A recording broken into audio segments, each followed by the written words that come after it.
Olá pessoal, eu sou o Bruno Farias e bem-vindo ao meu canal Física Fácil Play ou no meu canal Bruno Farias da Silva, dependendo de onde você estiver assistindo. Dando sequência aos vídeos sobre as 4 forças fundamentais da natureza, agora a gente vai falar sobre a força eletromagnética. Então vamos lá.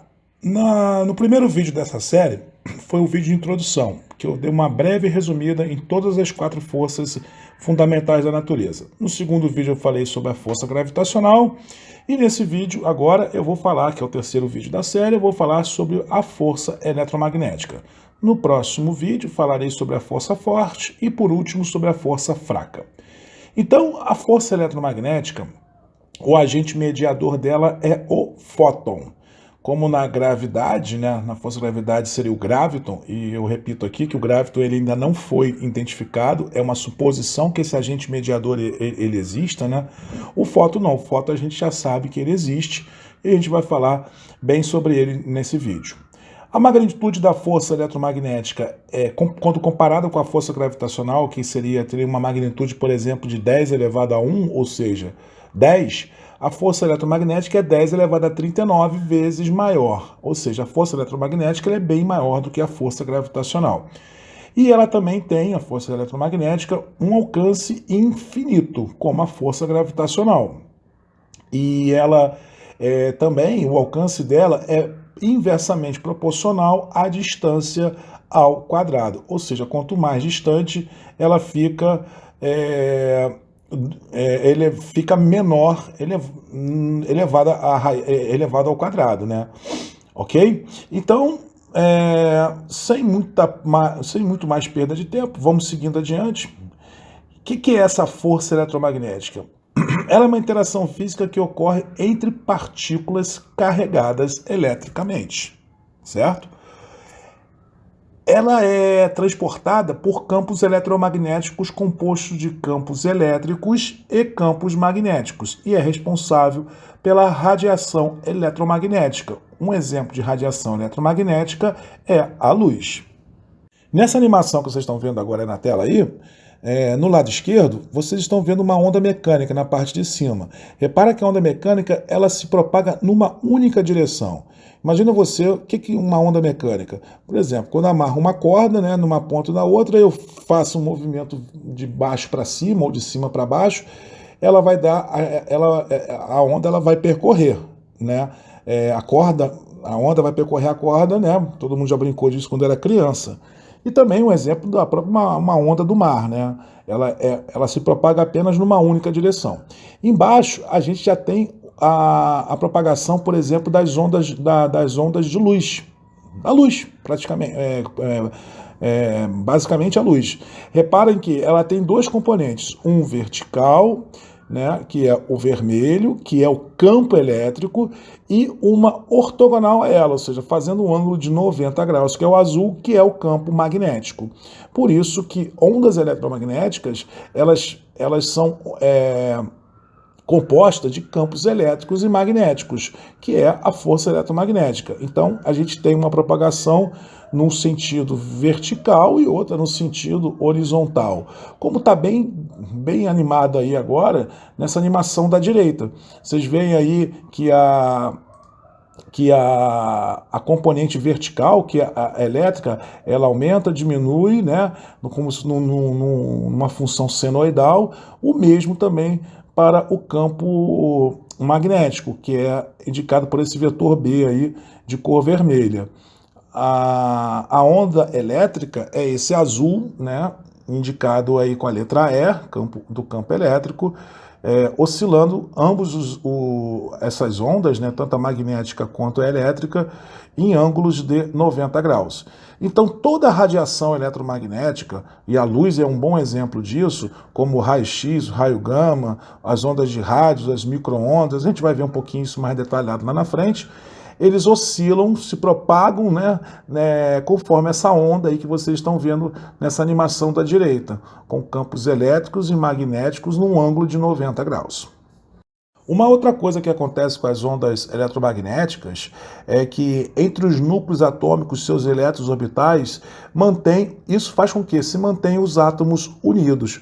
Vamos ver numa animação como é que isso funciona, né? Como é que a atração eletromagnética entre os núcleos dos átomos e seus elétrons nos orbitais, né, mantém os átomos unidos. Vamos botar aqui agora uma animaçãozinha para isso. Tá aí. Então, quando você tem aí o núcleo atômico, né, ele é composto pelos prótons, que tem uma carga positiva, e pelos nêutrons, que tem uma carga nula, né? O nêutron ele não tem carga, né? Então os prótons aí, representado por essa corzinha verde, tem uma carga positiva, e você tem os nêutrons, que são os azuisinhos, compor o núcleo, que não tem carga. Eles têm uma carga nula. E os elétrons, que são essas bolinhas vermelhas aí, representadas em suas eletrosferas, né? Girando em torno, orbitando o núcleo do átomo. Lembrando que o elétron ele tem uma carga negativa e o próton tem uma carga positiva, né?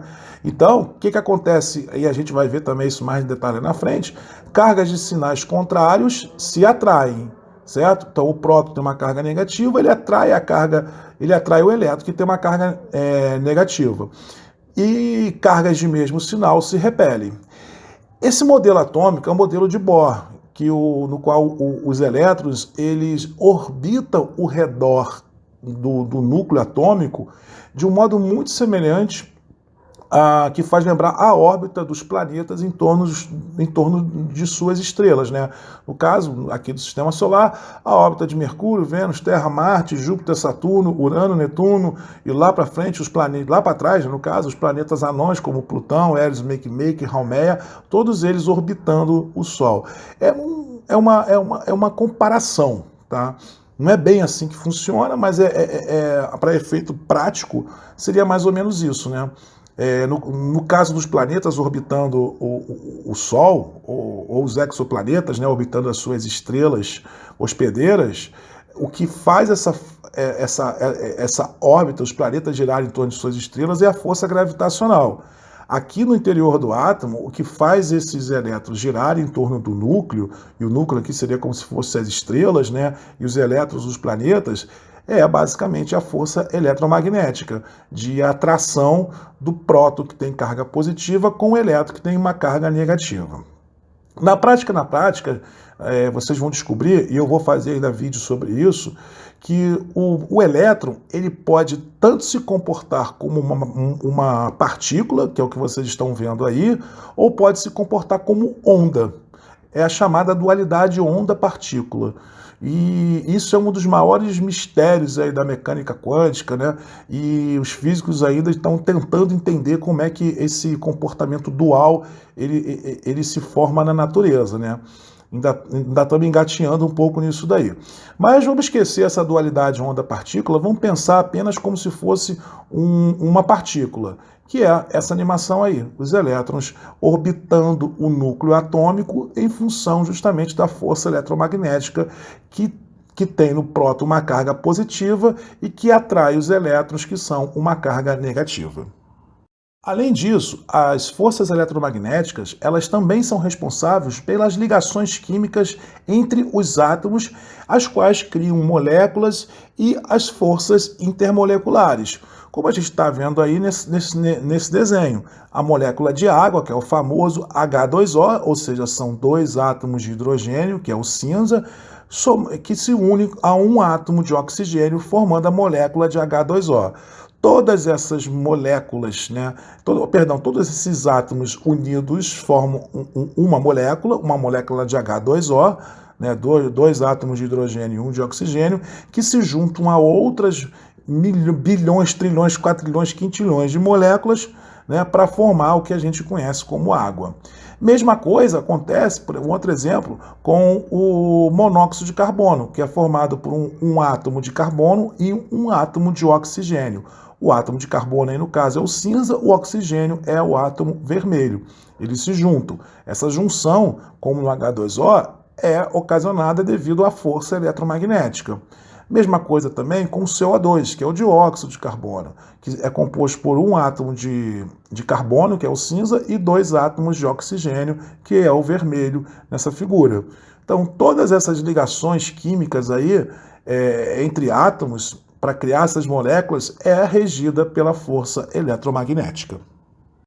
E aí é como eu falei no slide anterior, né? A força eletromagnética, ela governa todos os processos químicos que surgem das interações entre os elétrons de átomos vizinhos, para formar a substância, no caso, né?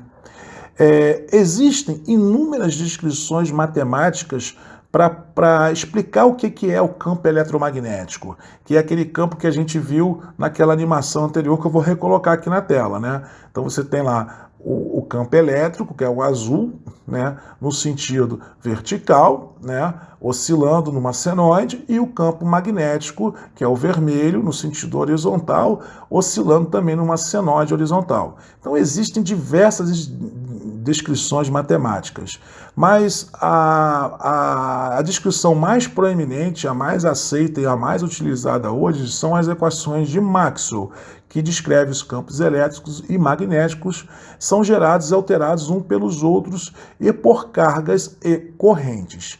Eu não vou detalhar aqui as equações de Maxwell, porque elas de fato são um pouco complicadas e não é o escopo desse vídeo a gente detalhar. Lá quando eu falei de força gravitacional, eu detalhei a equação da força gravitacional, que é uma equação mais simples, mais fácil.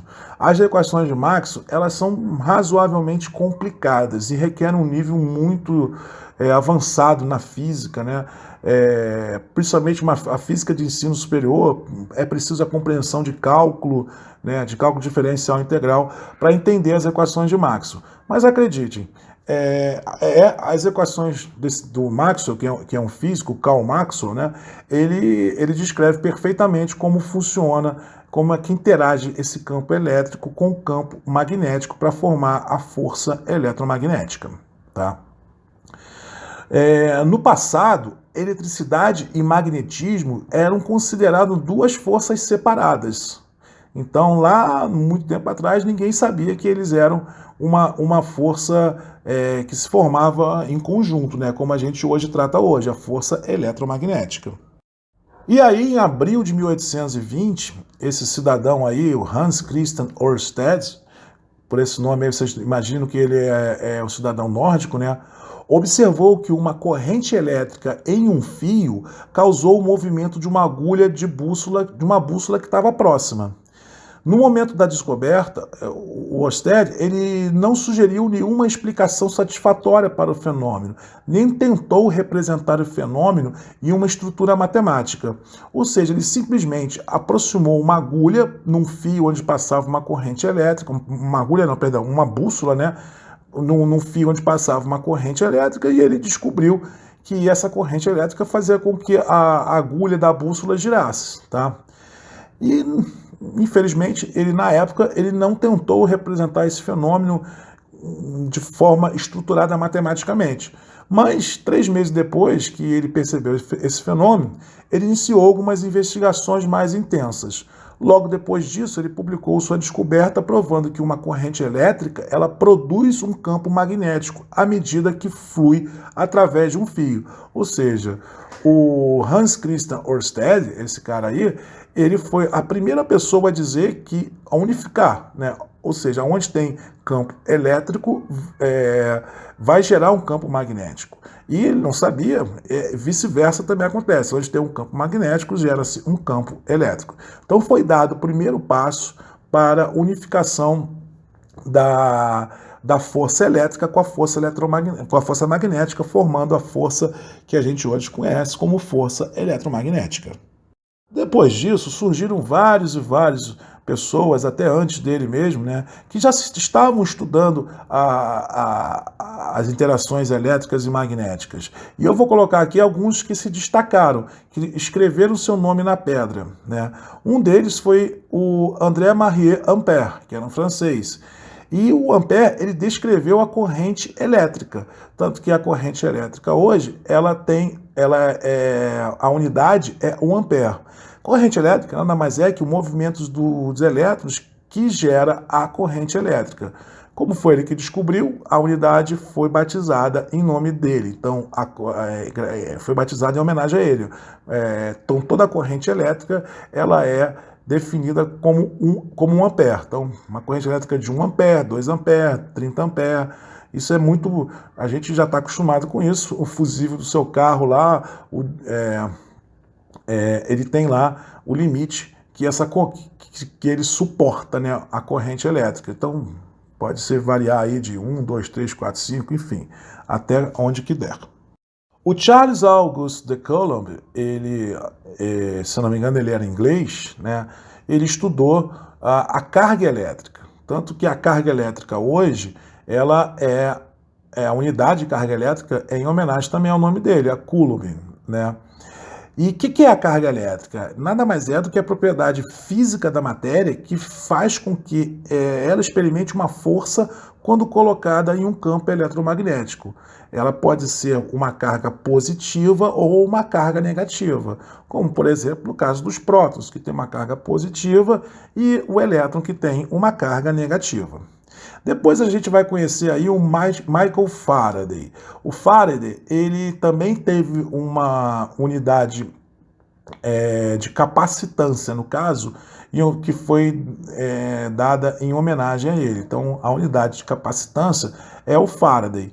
E a capacitância nada mais é que a razão entre a quantidade de carga elétrica armazenada em um condutor e a diferença do potencial elétrico, que a gente vai ver daqui a pouco o que é o potencial elétrico, tá?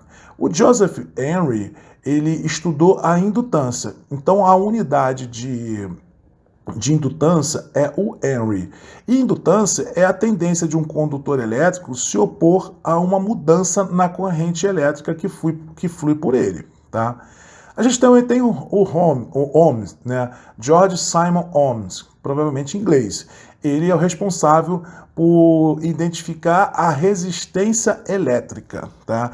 E a unidade de resistência hoje é o Ohm, né? Em homenagem ao George Simon Ohm. E o que é a resistência elétrica? É a capacidade de um corpo qualquer se opor à passagem da corrente elétrica, mesmo quando existe uma diferença de potencial aplicada, ok? Bom, a gente também tem o Werner von Siemens, e a unidade de condutância é em homenagem a ele, por isso que se chama Siemens, e condutância é o inverso da resistência elétrica, que a gente acabou de falar, ou seja, é a capacidade de um corpo qualquer facilitar a passagem de uma corrente elétrica. E aí a gente tem essa fera, para mim, um dos maiores físicos aí, Nikola Tesla, junto com Newton, junto com Albert Einstein, Max Planck, né? Inclusive tem até um episódio que um repórter da New York Times, uma vez lá na década de 20, 30, 1920, 1930, não sei exatamente quando, perguntou pro Einstein assim, como é que a mente mais brilhante e mais inteligente da Terra se sente nesse momento? E o Einstein respondeu, não, você não tem que perguntar isso para mim, pergunta isso ao Nikola Tesla. Esse cara foi muito fera, muito, muito, muito fera. E o Tesla, dentre inúmeros estudos, se dedicou muito ao estudo da força eletromagnética, da eletricidade, do magnetismo, enfim.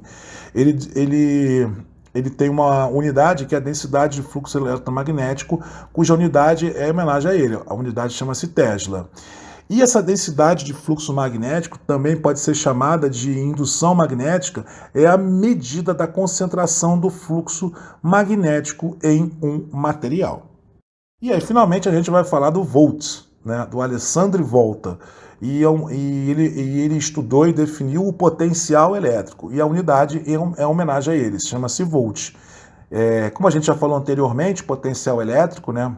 O que é o potencial elétrico? É a capacidade que um corpo energizado tem de realizar trabalho, ou seja, atrair ou repelir outras cargas elétricas. O James Watt, ele estudou a potência elétrica, né? Por isso que a unidade de potência hoje chama-se Watt. Ele não só estudou a potência elétrica, tá? ele estuda a potência mecânica também. E a gente acaba colocando ela também como um potencial elétrico. E o que é a potência, né? É uma grandeza física que mede a quantidade de trabalho realizado em um determinado intervalo de tempo. Ou seja, é a taxa de variação da energia que ocorre de forma análoga aqui, no caso, à potência mecânica. Então existe lá a potência mecânica, que a gente vai estudar também em outros vídeos aí lá para frente, quando eu falar sobre mecânica, e também tem a potência elétrica, que segue o mesmo conceito definido por James Watt. E aí, finalmente, o Wilhelm Weber, ele estudou e definiu o fluxo magnético, e a unidade é homenagem a ele. O fluxo magnético tem uma unidade chamada Weber. E o que é o fluxo magnético? É análogo ao fluxo elétrico, é a mesma coisa. É o fluxo que atravessa uma superfície plana colocada num campo magnético uniforme ao produto da área da superfície pelo módulo do campo. Pessoal, eu não vou entrar em detalhes aqui de equações, de soluções, de explicações mais detalhadas sobre corrente elétrica, sobre carga elétrica, sobre capacitância, indutância, resistência, condutância, densidade do fluxo magnético, potencial elétrico, potência e fluxo magnético. Eu vou fazer depois um vídeo específico para explicar o que é uma dessas unidades e o que cada uma delas representa dentro do eletromagnetismo, tá? Se eu fosse explicar isso daqui, esse vídeo ia ficar realmente muito grande. Não é o objetivo do vídeo. A gente está aqui para estudar a força eletromagnética, tá legal? E aí, como já dito anteriormente, né, uma das leis, né, que se aplicam, né, que cargas elétricas elas podem ser positivas ou negativas. Isso é uma convenção, tá, gente? Ela poderia ser branca ou preta, poderia ser azul ou amarela, poderia ser carga A, carga B, mas resolveu convencionar se chamasse uma carga de positiva e outra de negativa. Então a regra é: cargas de mesmo sinal repelem-se e cargas de sinais opostos se atraem. Como vocês estão vendo na animação, eu tenho duas cargas elétricas, tanto positivas quanto negativas, muito próximas umas às outras, elas vão o quê? Elas vão repelir. Né? Quando eu tenho cargas de sinais contrários, uma positiva e outra negativa, elas vão se atrair. Que é o que eu já expliquei lá para vocês, lá no começo, que eu vou até colocar aqui novamente o vídeo, da animação do átomo, né? Como é que o átomo ele funciona? Os elétrons girando na eletrosfera em torno do núcleo. E isso só acontece porque o próton ele tem a carga positiva e ele atrai o elétron que tem uma carga negativa. Muito semelhante ao modelo astronômico, né, regido pela força gravitacional que faz os planetas girarem em torno de suas estrelas. E tudo que a gente falou aqui da força elétrica, o mesmo acontece, exatamente o mesmo com a força magnética, ou seja, com o magnetismo. Só que, diferentemente da força elétrica, né, no caso do magnetismo, os polos magnéticos, que também podem ser definidos como estados de polarização, se atraem ou se repelem de maneira semelhante às cargas positivas e negativas, e sempre existem como pares. Então, no caso do magnetismo, um polo ele se chama polo norte e o outro se chama polo sul, certo?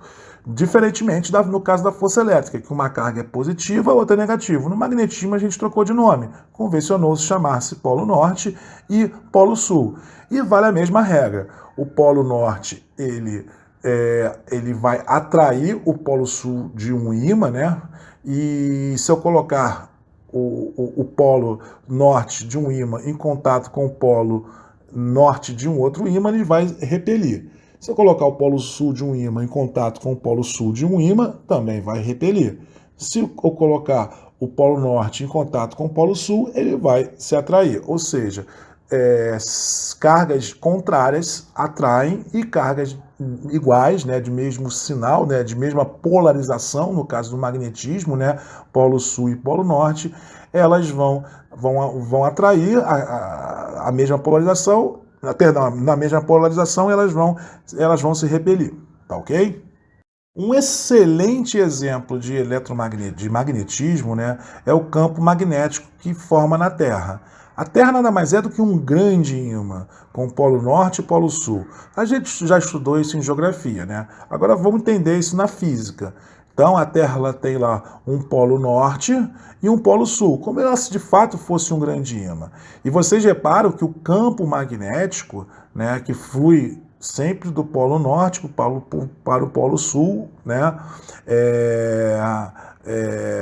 formando esse campo magnético. Esse campo magnético que envolve a Terra, ele é fundamental para a manutenção da vida na Terra.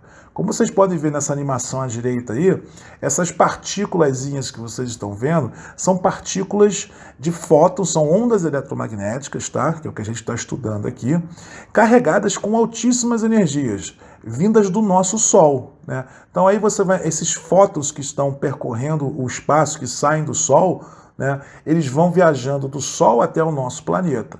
Então, eles têm uma altíssima energia. São ondas eletromagnéticas de raio-x, de raios gama, de raio ultravioleta e por aí vai. Quando eles encontram o campo magnético da Terra, o campo magnético da Terra ele atua como se fosse um escudo e não deixando que essas partículas de raio-x e raios gama, altamente energizadas, caiam na superfície da Terra. Se caíssem, pode ter certeza que a vida na Terra ela jamais teria existido.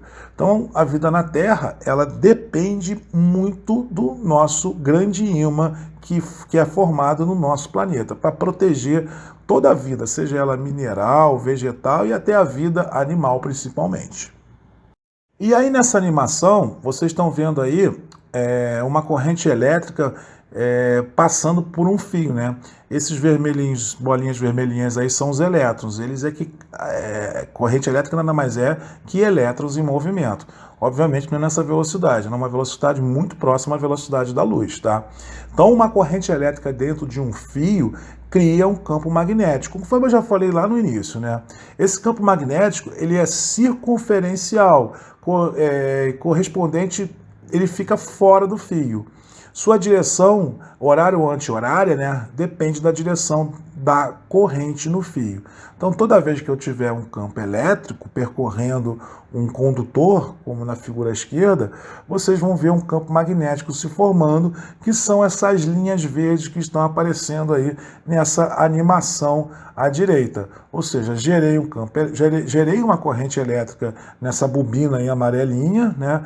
Fiz passar elétrons estão correndo aí dentro, formando corrente elétrica, automaticamente, né, a gente vai gerar um campo magnético, que é esse campo em verde que vocês estão vendo aí, né? Por isso que quando a gente coloca uma bússola perto de um fio, né, que esteja energizado, ou seja, que esteja passando uma corrente elétrica, a agulha da bússola ela vai se alterar, porque eu tenho uma alteração no campo magnético ali em torno do fio.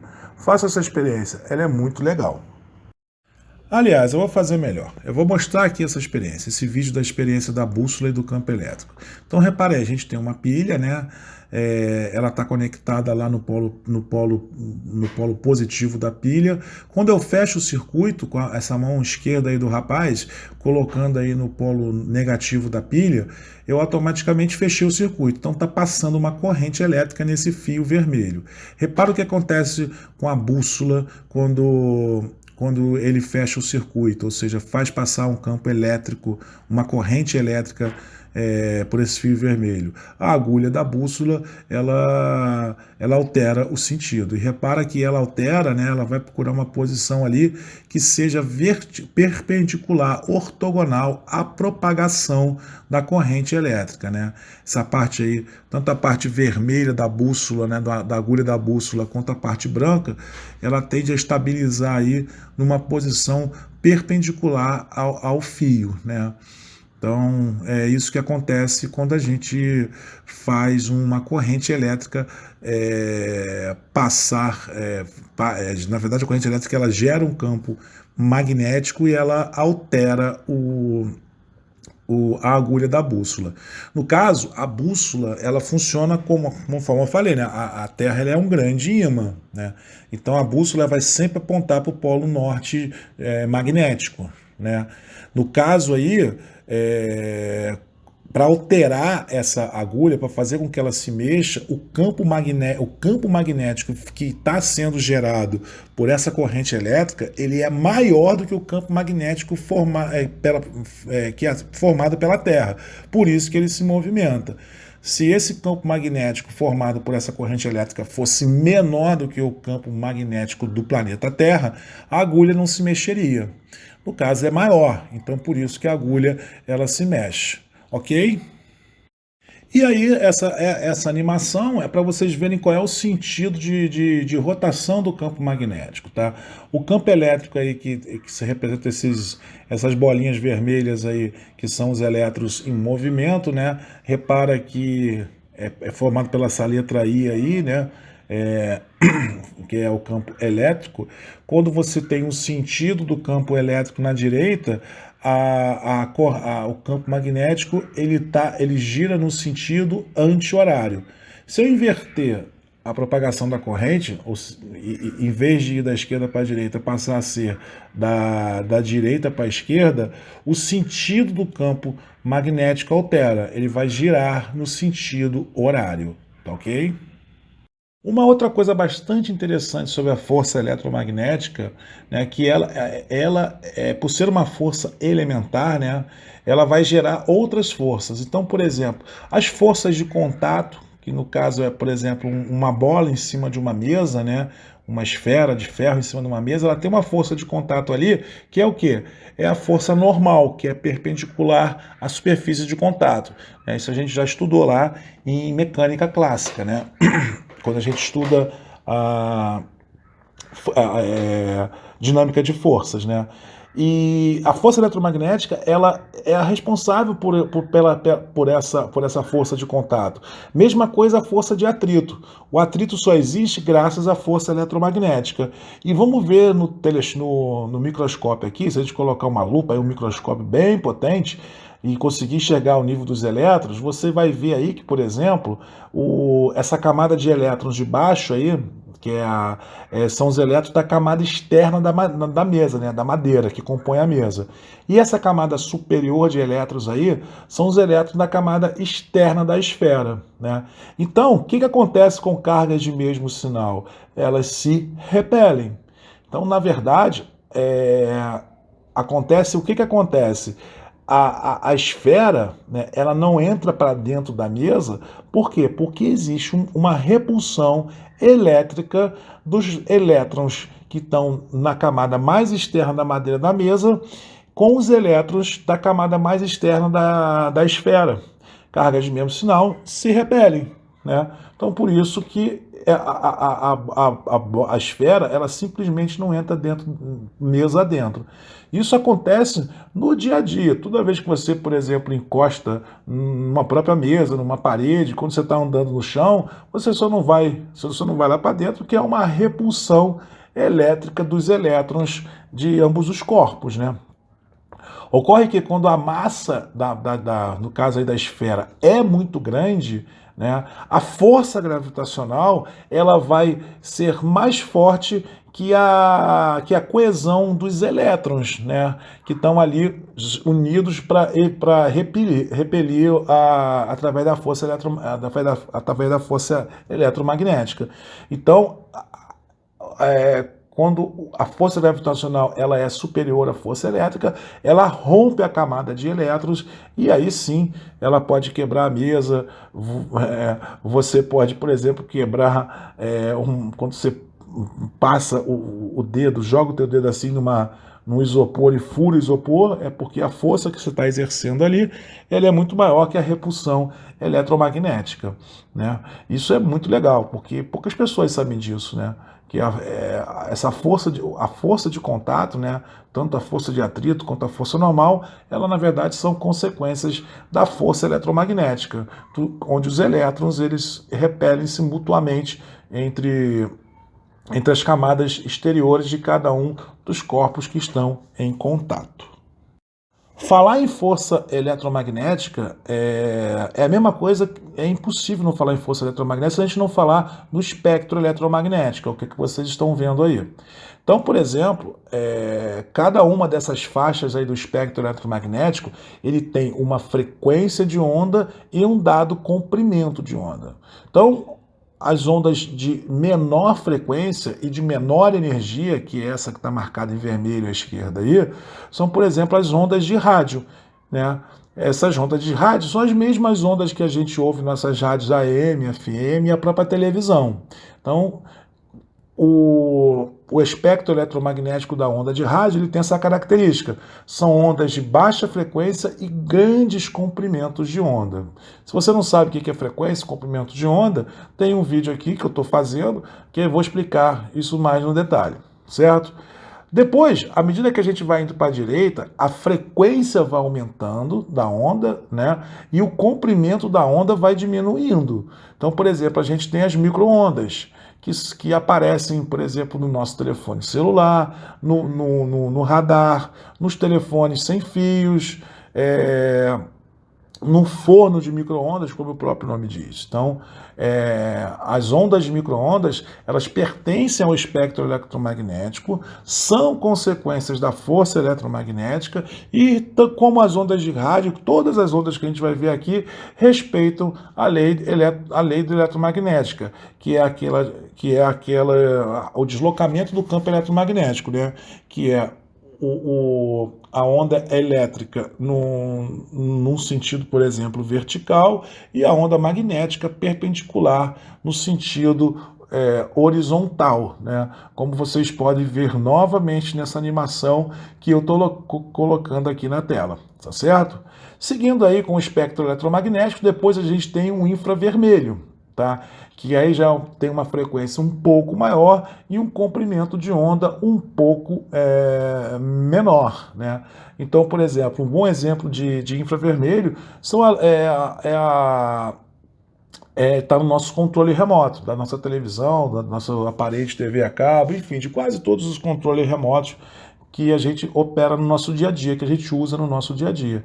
Então, aquele aparelho ele emite uma onda eletromagnética na frequência do infravermelho, né? A gente não consegue enxergar, porque a gente não enxerga uma onda de rádio, você não vê as ondas de rádio se deslocando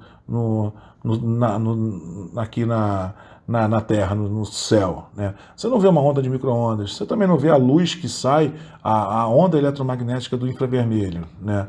A gente vai ver o quê? Simplesmente essa faixa aí pequenininha do espectro eletromagnético, que é a luz visível.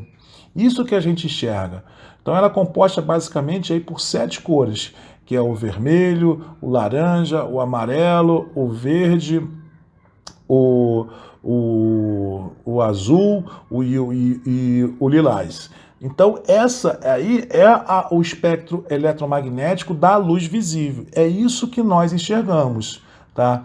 E dando aí uma ampliada aí no espectro eletromagnético, no caso da luz, que é a luz visível que a gente enxerga, ele é uma pequena faixa, tá? Bem pequena, de todo o espectro eletromagnético, que começa lá com as ondas de rádio, que eu já falei, passa pelo infravermelho e vai chegar aí na luz visível. Só para vocês terem uma ideia, uma noção, se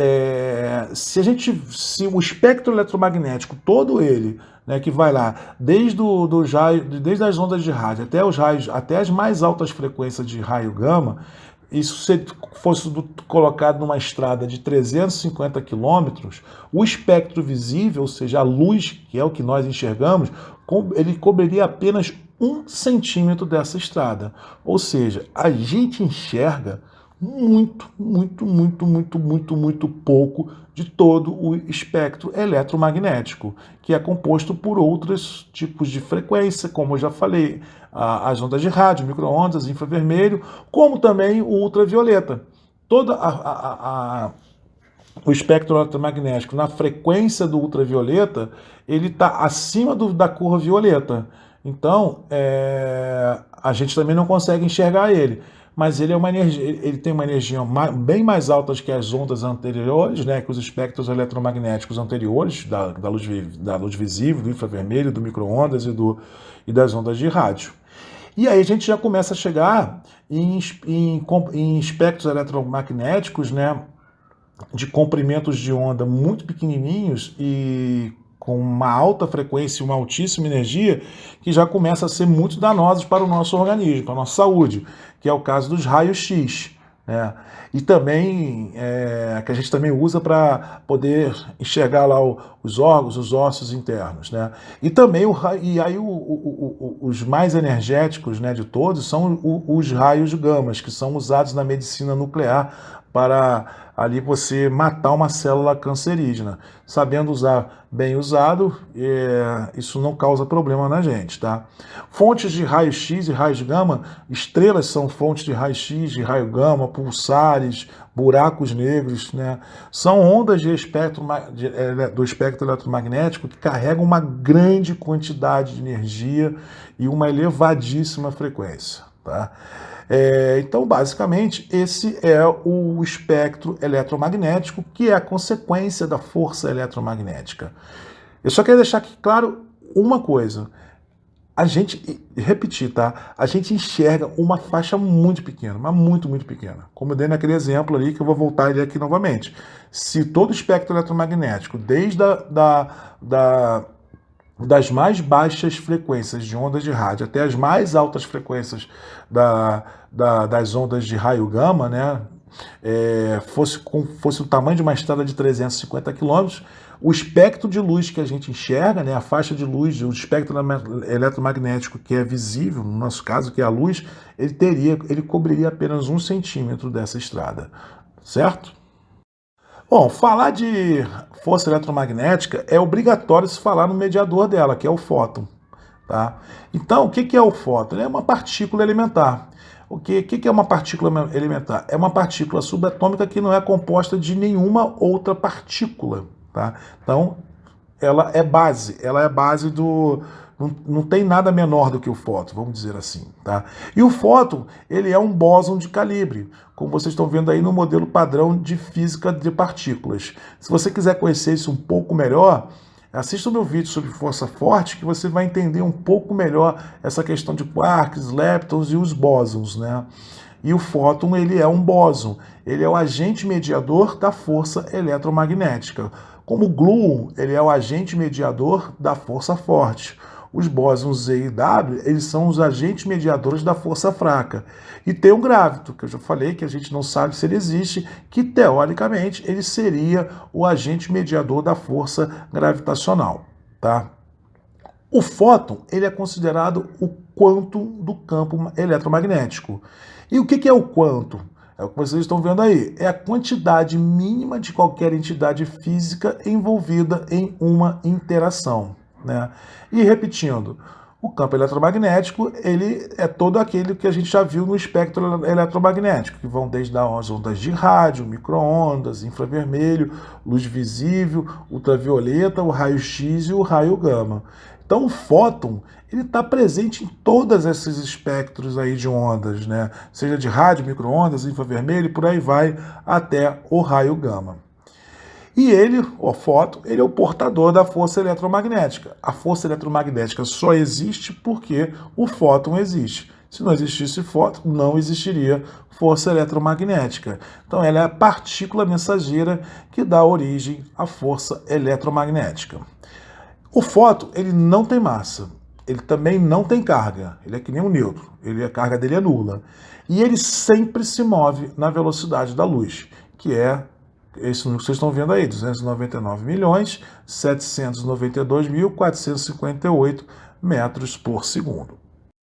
Os fótons, eles são melhores explicados pela mecânica quântica. Eu não vou entrar aqui em muito detalhes sobre o fóton, porque senão daria um vídeo gigantesco. Mas eu vou fazer vários vídeos lá na frente sobre mecânica quântica e vocês vão poder entender um pouco melhor o que é essa partícula, esse bóson, né? Essa partícula fundamental, esse bóson que é o fóton. Tá? O fóton, ele também, como os elétrons, ele também exibe a dualidade onda-partícula, ou seja, uma hora ele se comporta como uma onda, né? Outra hora ele se comporta como uma partícula. Também não vou entrar em detalhes nisso daqui agora. E os fótons, eles são emitidos em muitos processos naturais. Exemplo, durante uma transição de um elétron entre orbitais atômicos para um nível de energia inferior. Toda vez que acontece isso, emite-se um fóton. Vamos ver uma animaçãozinha para a gente ver como é que isso funciona. Então, vocês estão vendo essa bolinha azul aí que representa o núcleo do átomo. E essa bolinha vermelha é o elétron, ok? O elétron, a gente já viu, ele gira em torno do núcleo, né? Ele orbita o núcleo e ele vai sofrer um fenômeno chamado salto quântico. Ou seja, o elétron ele vai saltar de uma órbita para outra, tá? Mecânica quântica, você, quando estudar a mecânica quântica, nos vídeos que eu vou fazer lá na frente, você vai ver que ele simplesmente, o elétron ele desaparece, tá? Sem deixar vestígio nenhum de uma órbita e aparece numa outra órbita mais baixa, né? Uma órbita de menor energia, né? Que é o caso aí do exemplo. Né? Então, toda vez que ele faz esse salto quântico, ou seja, ele salta de uma órbita mais energética para uma órbita menos energética, ou seja, ele vai da parte externa para mais próximo do núcleo, isso se chama salto quântico. E esse salto, ele simplesmente desaparece de uma órbita e aparece na outra. Isso é explicado também um pouco pela dualidade onda-partícula. E toda vez que o elétron faz esse salto quântico, né, ele emite um fóton, como vocês estão vendo nessa animação aí. Essa setazinha aí preta, meio curva, né, é um fóton que é emitido quando um elétron ele salta de uma órbita mais energética para uma órbita menos energética. Tá? O contrário também acontece. Quando um elétron ele recebe um fóton, ele automaticamente ele pula de uma órbita menos energética para uma órbita mais energética, ou seja, ele vai em direção, ele se afasta do núcleo. Né? O fóton, como ele é carregado de energia, né, ele, quando se choca com o elétron, ele transfere energia para o elétron. Então ele tem que saltar para uma órbita mais energética, uma órbita mais afastada do núcleo. O contrário é a mesma coisa, né? Quando ele migra de uma órbita mais energética, ou seja, mais afastada do núcleo, uma órbita menos energética, que é mais próxima do núcleo, ele está perdendo energia. Então ele solta um fóton. Então isso é uma das maneiras na natureza de termos uma emissão de fótons. Uma outra maneira de emitir-se fótons é quando uma partícula e sua antipartícula correspondente são aniquiladas. Por exemplo, a aniquilação do elétron e do prósitron. Vamos ver um videozinho para vocês entenderem isso melhor. Então, nessa animação aí vocês estão vendo um elétron, que é uma partícula, que é essa bolinha vermelha, e sua antipartícula, que é o pósitron. Só para ficar claro, a antipartícula é exatamente igual à partícula, só que com sinal invertido, sinal contrário. Então, um elétron, que a gente sabe que ele é uma carga negativa, a sua antipartícula, que é o pósitron, ele tem uma carga positiva. Então, toda vez que um elétron se choca com o pósitron, toda vez que o elétron se choca com o pósitron, eles se aniquilam. O elétron some e o pósitron some. E com isso é o quê? É emitido um fóton. Tá? Isso é uma outra maneira também de se emitir fótons na natureza. E uma outra maneira também da gente emitir fóton, né, do fóton ser emitido na natureza, é quando uma carga ela é acelerada. Então, se eu pego um elétron, acelero esse elétron, ele vai emitir fótons, certo? Bom, vou repetir aqui o espectro eletromagnético e lembrar para vocês que todo o espectro eletromagnético, que é consequência da força eletromagnética, só existe porque existe o fóton. Então, toda vez que o fóton ele é emitido, ele varia de acordo com a sua energia, entre ondas de rádio, que tem menor energia, até raios gama de maior energia. Então, por exemplo, se o fóton tiver uma baixa energia, ele vai ser uma onda de rádio, uma onda de micro-ondas, né? Se ele tiver uma altíssima energia, ele vai ser um raio gama ou um raio X. Tá legal? Gente, sobre força eletromagnética, era basicamente isso que eu tinha que passar para vocês. Ainda tem bastante coisa para se falar, mas acho que cumpri aqui o meu objetivo, minha missão de que passar o básico para vocês entenderem o que é a força eletromagnética. Qualquer coisa além disso, começa a entrar muito no detalhe mais técnico, mais acadêmico, envolvendo contas, equações, fórmulas um pouco até complicadas, né, como é o caso das equações de Maxwell.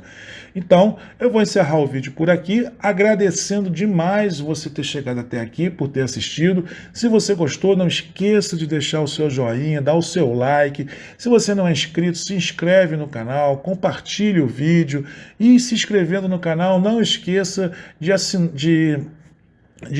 adicionar o sininho para lembrá-lo e de toda vez que o nosso canal enviar um vídeo novo, né? Esse é um canal de cultura, de ciência, de religião, sem nenhum fim lucrativo, que tem por único objetivo educar.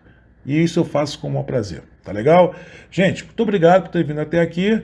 Até o próximo vídeo. Tchau, tchau.